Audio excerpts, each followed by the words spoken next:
Hello विद्यार्थियों, आज के इस क्लास में आप सभी को स्वागत है। हमारे यूट्यूब चैनल है एसएससी रामपुर कटराई। जैसा कि आप सभी को बताया गया था कि क्लास 10 के जो गणित विषय है उसके जो सामान्य परिचय है उसको मैं दो पार्ट में आपको प्रोवाइड करूंगा। पहला इसका पार्ट जो कि आपको दिया जा चुका है, जिसमें गणित के सिलेबस के बारे में बात किया गया था कि उसके पाठ्यक्रम क्या है, उसका एनालिसिस किया गया था। आज की जो क्लास है इसमें हम लोग डिस्कशन करने वाले हैं, पार्ट 2 है वो।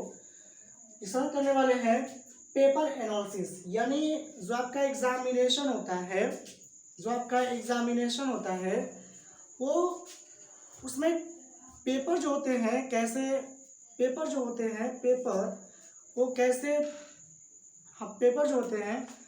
पेपर में कौन से क्वेश्चन किस नंबर पे पूछे जाते हैं, ठीक है, इसके बारे में हम लोग आज डिस्कस करने वाले हैं। ठीक है, तो आइए स्टार्टिंग करते हैं आज की क्लास। पहले तो हम सभी को पता है कि जो हम लोग का पेपर होता है वो टोटल 70 नंबर का होता है, 70 अंक का होता है। ये जो हम लोग का पेपर होता है जो क्लास 10th के लेवल पे होता है। इसके बारे में बात करें आगे तो 70 नंबर का पेपर होता है जो कि रिटन टेस्ट के रूप में होता है।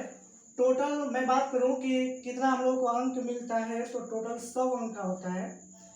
इसके बारे में भी मैं डिस्कशन कर दूं कि किस तरह से अंक विभाजन किया गया है।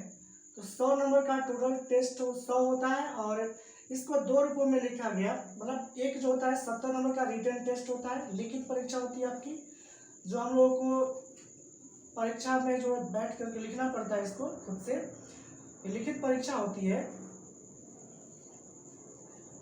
और 30 अंक का हम लोग का आंतरिक मूल्यांकन होता है। आंतरिक मूल्यांकन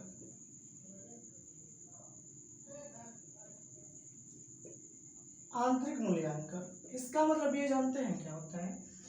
इसका मतलब होता है कि जो विद्यालयी प्रक्रिया है वो प्रैक्टिकल के रूप में हमें 30 अंक मिलता है। ठीक, इसमें आंतरिक मूल्यांकन है जो प्रयोग संख्या लिखवाया जाता है आपका, उसमें मिलता है। ठीक, तो 70 नंबर का लिखित परीक्षा होता है और 30 अंक का जो आपका विद्यालयी प्रक्रिया है वो होता है, इसे रिटन टेस्ट है। अब सवाल ये उठेगा कि इसमें पास होने के लिए हमें न्यूनतम अंक कितने चाहिए, इसके बारे में हम बात कर ले थोड़ा सा। तो कोई भी एग्जाम हो, अमूमन ये देखा जाता है कि कोई भी एग्जाम हो, अगर वो 100 नंबर का एग्जाम है तो उसका 33% लाना अनिवार्य है। इसी प्रकार इसमें भी होता है, इस 100 में 33 अंक लाना क्या होगा, अनिवार्य होगा। परंतु ये ध्यान रहे कि कोई लड़का 50 अंक भी लेकर आए तो उसे फेल कहा जाएगा, और कैसे होगा वो भी मैं बताने वाला हूँ, सुन लीजिए। तो पास होने के लिए जो न्यूनतम चाहिए ना अंक, उसके बारे में मैं बात कर लूं। न्यूनतम अंक पास होने के लिए 70 में विद्यार्थी को रिटन टेस्ट में पास होने के लिए 23 अंक लाना अनिवार्य है। 23 अंक लाएगा तो कहा जाएगा विद्यार्थी क्या है, पास है। आगे बात करें कि जो आपका आंतरिक मूल्यांकन है उसमें विद्यालय के जो भी विद्यालय से अंक मिलने वाले हैं उसमें कम से कम 10 अंक मिलना अनिवार्य है। अमूमन आपको पता है कि 10 अंक तो बहुत छोटा सा अंक है, 30 में 30 किसी को मिल जाता है, किसी में 28 मिल जाता है, ये होती है। लेकिन आपको अगर 10 अंक मिल रहा है तो आप कहलाओगे पास हो, लेकिन हमें पास से थोड़े मतलब है, मुझे और भी करना है। ठीक है, तो देखते हैं आगे। 23 अंक कोई विद्यार्थी लाया है तो उसे पास कहा जाएगा। ये छोटा सा है, यानी टोटल मैं बात करूं जोड़ने की तो ये जोड़ रहे 10 और आपका 23 और 10 हो जाएगी ना 33। जैसा कि बताया गया था 33 अंक लाना क्या है, अनिवार्य है। और एक विद्यार्थी ने इस तरह से अंक लाया तो कहा जाएगा वो विद्यार्थी क्या है, पास है केवल। ठीक है, लेकिन मैंने अभी एक बात कहा कि 50 अंक कोई विद्यार्थी लाया है फिर भी उसको फेल कहा जाएगा। और इसका कारण क्या है? इसका कारण है कि वो अंक लाया 70 में, परीक्षा हुई तो 70 में लाया वो कितना, तो 70 में लाया 20 अंक, और उसके जो सर लोग हैं, जो विद्यालय प्रक्रिया है आंतरिक मूल्यांकन के द्वारा, उसे प्रैक्टिकल में 30 में 30 मिल गया। अब इस दोनों को ऐड किया जाए तो 50 अंक आएगा। यानी मैंने कहा कि 50 अंक आएगा तो फेल होगा। वो कैसी प्रक्रिया है, तो 70 में 20 अंक प्राप्त कर रहा है तो उसके सर्टिफिकेट के आगे F लिखा रहेगा। इसका अर्थ हुआ कि वो लड़का क्या है, फेल है। ठीक है, इसका मतलब ये हुआ कि कोई 50 अंक ला करके भी क्या कहलाएगा, वो पास नहीं कहलाएगा, और कोई 33 अंक लाया है वो भी क्या कहलाएगा, पास कहलाएगा, लेकिन न्यूनतम अंक है ये ध्यान रखिएगा। ठीक है, और मुझे तो परीक्षा में स्कोर करना है। मैथमेटिक्स में 70 है तो टारगेट रहेगा 70 का 70, यानी हमें 100% स्कोर करना है। टारगेट है आपका 95, यानी 100 में 95% ये प्लस इतना करना है हम लोग को, ये हम लोग का टारगेट है। ठीक है, और भी चीज़ें करनी है हम लोग को। तो ये रहा आपका जो अंक का जो डिवाइडेशन है, मैंने उसको बता दीजिए। अब जो है मैं आपको बताने वाला हूँ कि यूपी बोर्ड एग्जाम की जो क्रमवार प्रोसेस है, यानी जो प्रक्रिया है वो कैसे होती है। ठीक है, पेपर जो होता है वो कैसे होता है, जैसा कि मैं आपको बता दूं एक बार कि टोटल 7 क्वेश्चन पूछे जाते हैं। अब तक की जो हुई परीक्षा 2012 से लेकर के, क्योंकि 2011 यानी 2012 से पहले प्रैक्टिकल कार्य नहीं हुआ करता था, 100 नंबर का पेपर ही हुआ करता था। जब से प्रैक्टिकल कार्य आया है, ठीक है, आंतरिक मूल्यांकन के द्वारा 30 अंक दिया गया विद्यालय से, तब से जो है ये 70 नंबर का पेपर होता है, 30 नंबर विद्यालय देता है। ठीक है, तो इसमें जो क्रमवार है यानी प्रोसेस है उसको क्रमवार तरीके से क्रमिक रूप से जानने वाले हम लोग। तो आइए जानते हैं। सबसे पहले मैं आपको बता दूं कि एग्जाम में टोटल 7 क्वेश्चन पूछे जाते हैं। कितने क्वेश्चन? 7 क्वेश्चन। ये 7 क्वेश्चन पूछे जाते हैं, और पूछने का जो अलग अलग तरह से पूछे जाएंगे। बहुविकल्पीय भी होगा, अति लघु उत्तरीय प्रश्न भी होगा, और लघु उत्तरीय प्रश्न भी होगा, और दीर्घ उत्तरीय प्रश्न भी होगा। अधिक अंक देने वाला प्रश्न जो होता है क्वेश्चन नंबर 7 होता है, जो अधिकतम 6 अंक तक आपको प्रोवाइड करता है। आइए आगे चलते हैं हम लोग। 7 क्वेश्चन होता है, उनका क्रमवार एनालिसिस किया जाए। आज की जो क्लास है केवल पेपर एनालिसिस के बारे में ही है। ठीक है, तो आइए स्टार्ट करते हैं हम लोग। क्रमवार जो इसका प्रोसेस हो क्या है। सबसे पहले मैं आपको बात करूं कि पेपर आएगा, उस पेपर में क्या होगा कि पेपर के ऊपर ही जिस टेस्ट का हम लोग का टारगेट है क्या, 2023 यानी मिशन 2023, यानी इसके बारे में हम बात करने वाले हैं। ये इस समय की बात कर रहा हूँ। ठीक है, तो मिशन 2022 to 23 ये मिशन हम लोगों का, इसके बारे में बात करने वाला हूँ। ठीक है, तो आइए स्टार्ट करते हैं कि इसका पेपर पैटर्न कैसा होता है। तो पैटर्न पे हम लोग डिस्कस करने वाले हैं। पैटर्न आइए, पेपर में जो 7 यूनिट, जो कि पहले पार्ट में आपको बताया गया था परिचय में कि 7 यूनिट से एग्जाम में पूछा जाता है। पेपर में 7 यूनिट से पूछा जाता है क्वेश्चन। पहले तो पेपर पे 7 यूनिटों के नाम लिखे जाएंगे कि जो मैंने लिखा था वही यूनिट लिखे जाएंगे कि ये यूनिट से इस पेपर में क्वेश्चन आया हुआ है। ठीक है, पहला क्वेश्चन जो आपका रहेगा ना, वो लिख कर नहीं रहेगा, बस डायरेक्टली ऐसे रहेगा कि क्वेश्चन नंबर फर्स्ट ऐसे रहेगा। चलिए मैं यहाँ पे पैटर्न लिखता हूँ, यहाँ पे पैटर्न पहला रहेगा आपका क्वेश्चन नंबर फर्स्ट, और इसमें क ख ग इस तरह से करते हुए च तक रहेगा, यानी टोटल खंड 6 रहेंगे, यानी क से लेकर च तक। क ख ग घ अंग और च, यानी पहले क्वेश्चन में टोटल क से लेकर के च तक रहेंगे। क ख ग घ अंग च, यानी टोटल कितना रहेंगे? 4 तक कैसे रहेंगे। और ये प्रत्येक क्वेश्चन आपका रहेगा ऑप्शनल वाइज, यानी ऑब्जेक्टिव टाइप क्वेश्चन रहेगा। पहला क्वेश्चन कैसा रहेगा? तो बहुविकल्पीय रहेगा।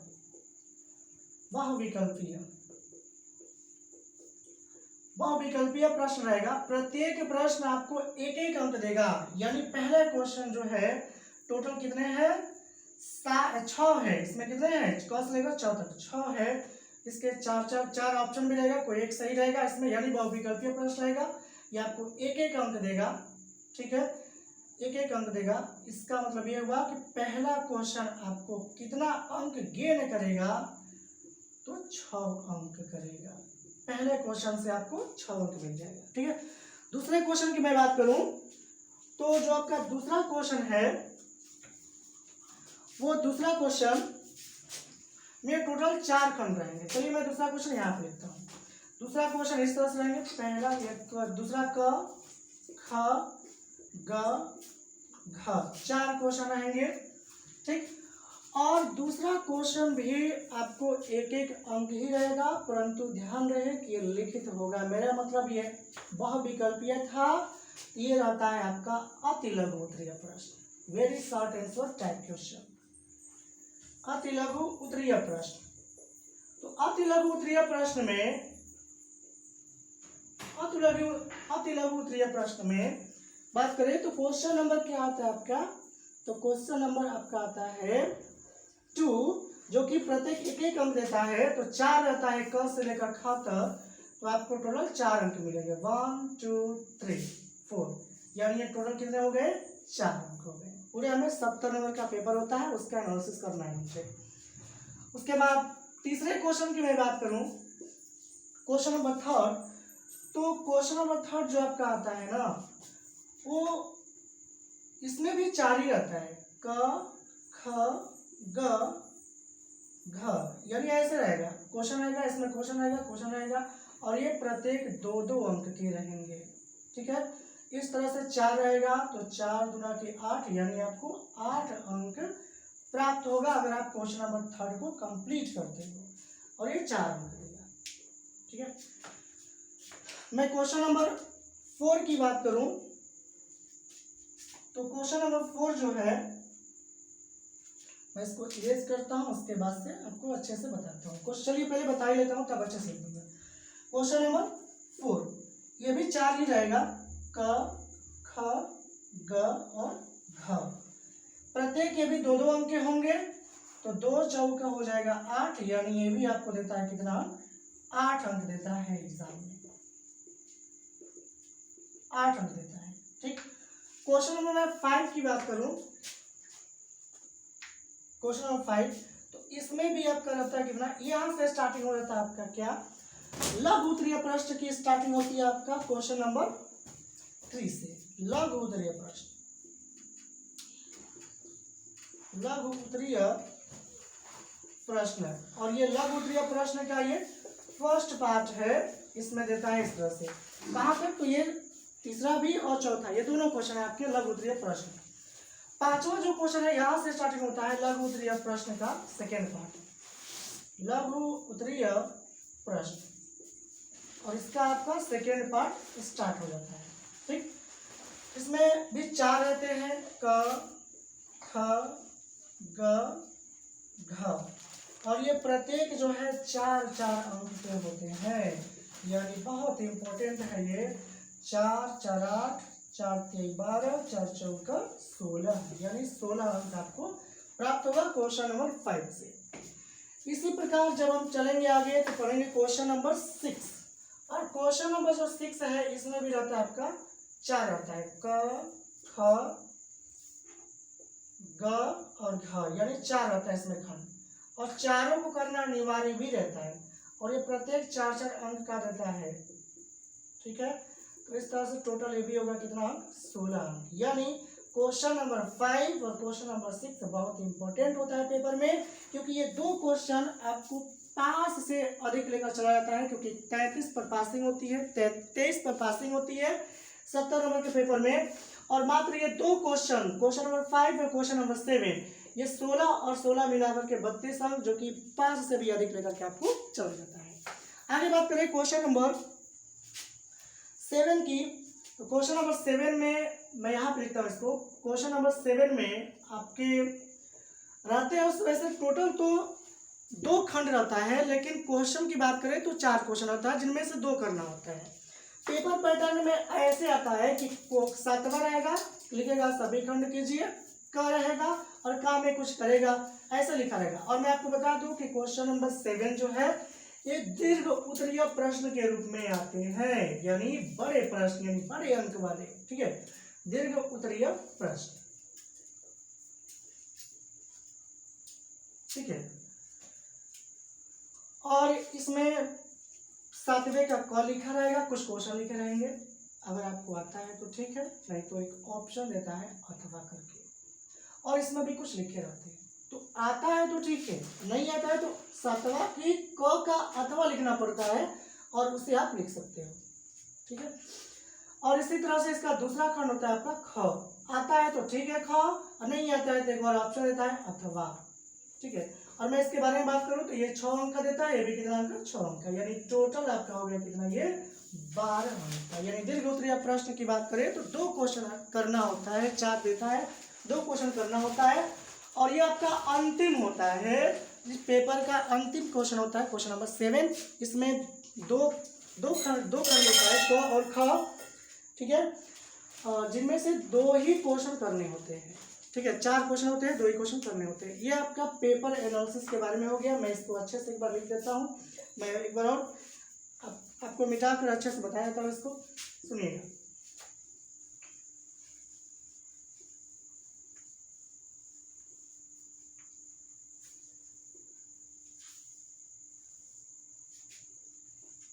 आइए, तो मैंने क्या बताया कि पहला जो क्वेश्चन होगा इसमें रहेगा टोटल कितना, क से लेकर के 4 तक, क से लेकर कहाँ तक, 4 तक, और ये प्रत्येक ऑप्शन वाला होगा, अतः कितना अंक देगा, 6 अंक देगा, यानी पहला क्वेश्चन से 6 अंक मिलेगा। दूसरा क्वेश्चन में 4 रहेगा, और प्रत्येक जो है क से लेकर ख तक, है नहीं, घ तक, और ये जो है एक एक अंक का रहेगा, यानी इससे मिलेगा आपको 4, ठीक है। ऐसे 6 अंक इससे मिलेगा 4। तीसरा क्वेश्चन जो है इसमें भी 4 रहेगा, 4 खंड रहेंगे, चारों को करना अनिवार्य है, और ये 2 अंक के होंगे, तो इसलिए इसको मिलेगा, इसमें मिलेगा आपको 8 अंक। इसी तरह से चौथा में भी क से लेकर के ख तक रहेंगे, सभी करना अनिवार्य है, 2 अंक के होंगे प्रत्येक, तो 8 अंक मिलेगा, ठीक है। 5वें खंड की बात करें तो 5वें में भी कुछ ऐसा ही रहेगा, परंतु इसमें प्रत्येक क्वेश्चन 4 अंक के होते हैं, ठीक, तो 4 चौके हो जाएगा 16। इसी तरह से 6वां में भी क से लेकर के क से लेकर घ तक रहेगा, और प्रत्येक 4 अंक के रहेंगे, इसलिए इसमें भी मिलेगा 16 अंक। और आपका जो 7वां है, उस 7वें में बात करें, 7वें में क और ख मतलब 2 क्वेश्चन आएंगे, ठीक है, और उसके अथवा ऑप्शन में भी देता है 2 क्वेश्चन, प्रत्येक 6 अंक के होते हैं, तो 6 गुना के 12, टोटल अगर जोड़ दिया जाए तो आप पाओगे निश्चित तौर पे, देख सकते हैं 6 4 10 10 और 8 18 18 और 8 26 26 6 32 26 और 6 32 और 32 और 6 38 38 और 2 40, हासिल 4 1 2 3 3 4 7, यानी टोटल मेरा हो गया पेपर कितना अंक है, 70 अंक, ठीक है। ये रहा आपका पेपर एनालिसिस, ठीक है, ये रहा आपका पेपर एनालिसिस, यानी कितना अंक देता है आपका, 70 अंक का, जो कि मैंने पूरी प्रक्रिया समझा दिया, किस नंबर पे, पेपर के किस नंबर पे किस टाइप के क्वेश्चन आएंगे, ठीक है, मतलब ये कि कितने अंक का आएगा, किस नंबर के क्वेश्चन पे कितने नंबर देगा, कौन सा क्वेश्चन पेपर में, उसके बारे में मैंने क्या किया, क्रमवार तरीके से समझा दिया, ठीक है।